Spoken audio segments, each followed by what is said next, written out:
It's so show business, that one glove. I love wearing it. Once, by coincidence, I wore a black glove to the American Music Awards ceremony, which happened to fall on Martin Luther King Jr.'s birthday. Funny how things happen sometimes. I admit that I love starting trends, but I never thought wearing white socks was going to catch on. Not too long ago, it was considered extremely square to wear white socks. It was cool in the 1950s, but in the 60s and 70s, you wouldn't be caught dead in white socks. It was too square to even consider for most people.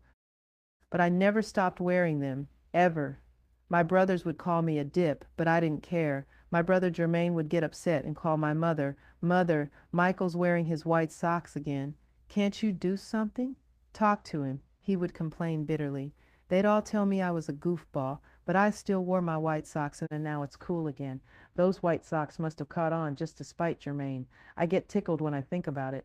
After Thriller came out, it even became okay to wear your pants high around your ankles again. My attitude is, if fashion says it's forbidden, I'm going to do it. When I'm at home, I don't like to dress up.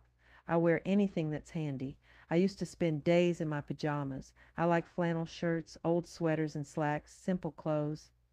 When I go out, I dress up in sharper, brighter, more tailored clothes, but around the house and in the studio, anything goes.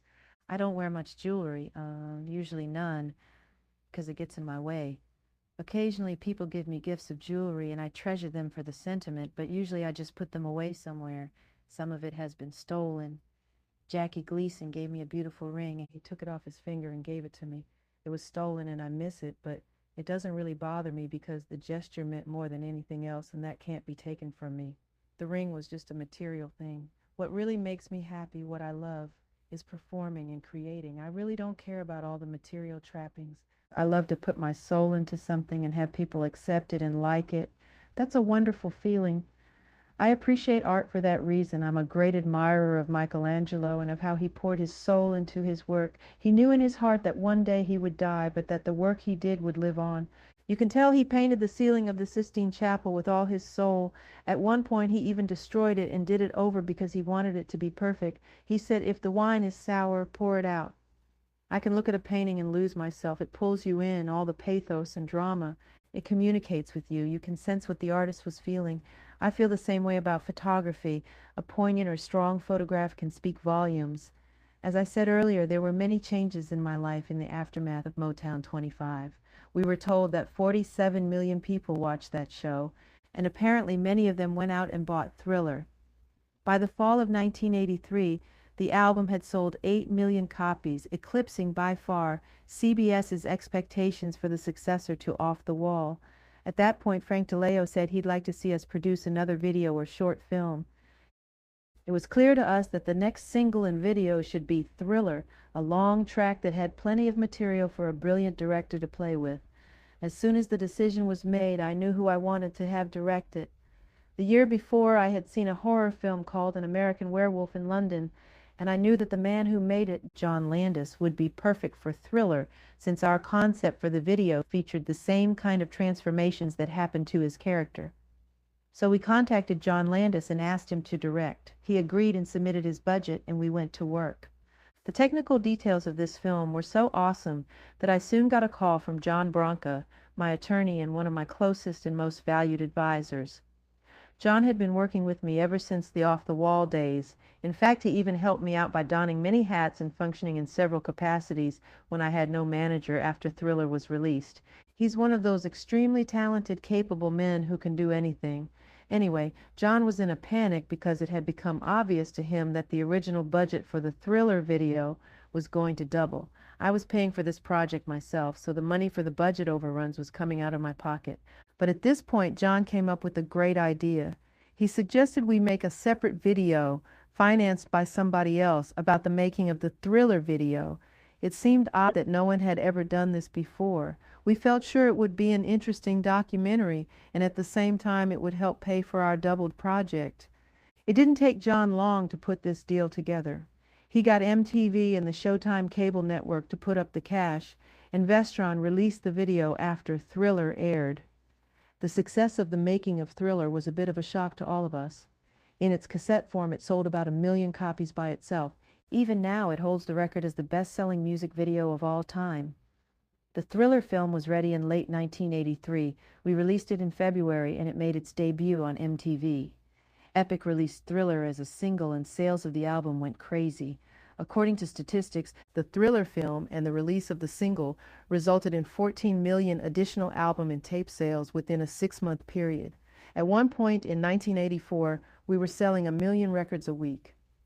I'm still stunned by this response. By the time we finally closed down the Thriller campaign a year later, the album was at the 32 million mark. Today's sales are at 40 million, a dream come true. During this period, I changed my management as well. My contract with Wisner and Demand had expired in early 1983. My father was no longer representing me, and I was looking at various people. One day, I was at the Beverly Hills Hotel visiting Frank DeLeo, and I asked him if he had any interest in leaving Epic and managing my career. Frank asked me to think about it some more, and if I was certain to call him back on Friday. Needless to say, I called him back. The success of Thriller really hit me in 1984 when the album received a gratifying number of nominations for the American Music Awards and the Grammy Awards. I remember feeling an overwhelming rush of jubilation. I was whooping with joy and dancing around the house, screaming. When the album was certified as the best-selling album of all time, I couldn't believe it. Quincy Jones was yelling, "Bust open the champagne." We were all in a state. Man, what a feeling to work so hard on something, to give so much, and to succeed. Everyone involved with Thriller was floating on air. It was wonderful. I imagined that I felt like a long-distance runner must feel when breaking the tape at the finish line. I would think of an athlete running as hard and as fast as he can. Finally, he gets close to the finish line and his chest hits that ribbon and the crowd is soaring with him. And I'm not even into sports. But I identify with that person because I know how hard he's trained and I know how much that moment means to him. Perhaps a whole life has been devoted to this endeavor, this one moment, and then he wins. That's the realization of a dream. That's powerful stuff. I can share that feeling because I know. One of the side effects of the Thriller period was to make me weary of constantly being in the public eye, and because of this, I resolved to lead a quieter, more private life. I was still quite shy about my appearance. You must remember that I had been a child star, and when you grow up under that kind of scrutiny, people don't want you to change, to get older and look different. When I first became well known, I had a lot of baby fat and a very round, chubby face.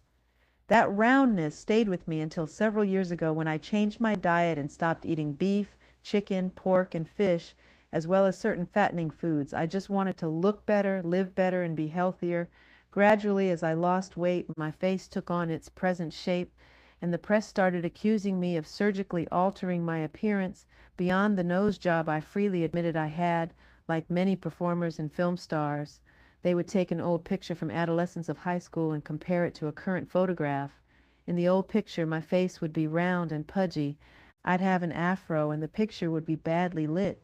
The new picture would show a much older, more mature face. I've got a different hairstyle and a different nose. Also, the photographer's lighting is excellent in the recent photographs. It's really not fair to make such comparisons. They have said I had bone surgery done on my face.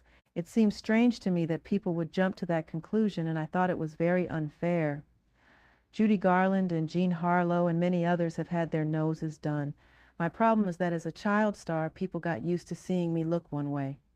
I'd like to set the record straight right now. I have never had my cheeks altered or my eyes altered. I have not had my lips thinned, nor have I had dermabrasion or a skin peel.